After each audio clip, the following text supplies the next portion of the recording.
Баарыңыздарга чоң салам. Бүгүн бул видеодо биз глютенсиз нан жасайбыз.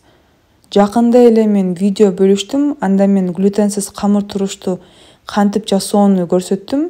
Эми болсо глютенсиз нан жасоого убакыт келди. Баштайлы. Бышыруугундан мурун биз күчтүү ачыткы жасашыбыз керек. Мен көбүнчө муну жатар алтында жасайм. Бул үчүн бизге 120 грамм глютенсиз камыр туруш керек. Бирок ал активдүү болушу керек. 100 грамм күрүч уну жана 100 грамм суу баардыгын аралаштырып, үстүн жаап, бөлмө температурасында 8-ден 12 саатка чейин ачытыңыз.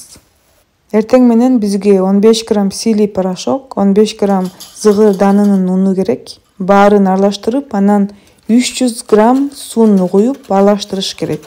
10 секундага жетпеген убакыттан кийин коюу болуп калат. Анан муну четке коебуз. Андан кийин активдүү жана көбүктүү болгон күчтүү ачыткыны алыңыз. Ага бал кошуңуз. Бал эригенче аралаштырыңыз. Бул аралаштырманы четке коюш керек.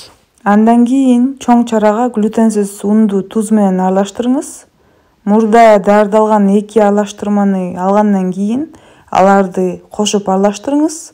Андан соң ун жана туз салынган чоң чарага үстүнө суюк аралашманы куюп, шпатель менен аралаштырып, анан колуңуз менен жууруй баштаңыз.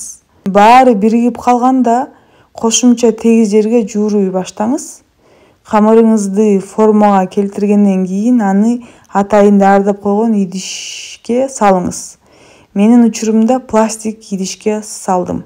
Акыркы ачытуу убактысы бөлмөнүн температурасына жараша 3 сааттан 6 саатка чейин. Камырыңыздын көлөмү 2 эсе көбөйүшү керек. Сиздин ачытуу убактыңыз дээрлик бүтүп калганда духовканы чоюндан жасалган казан менен жогорку температурада алдын ала ысытыңыз.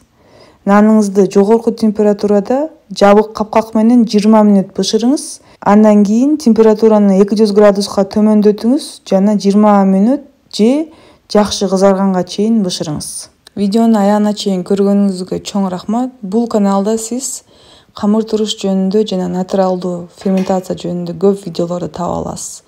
Мени колдогонуңузга чоң рахмат. Жакшы калыңыз.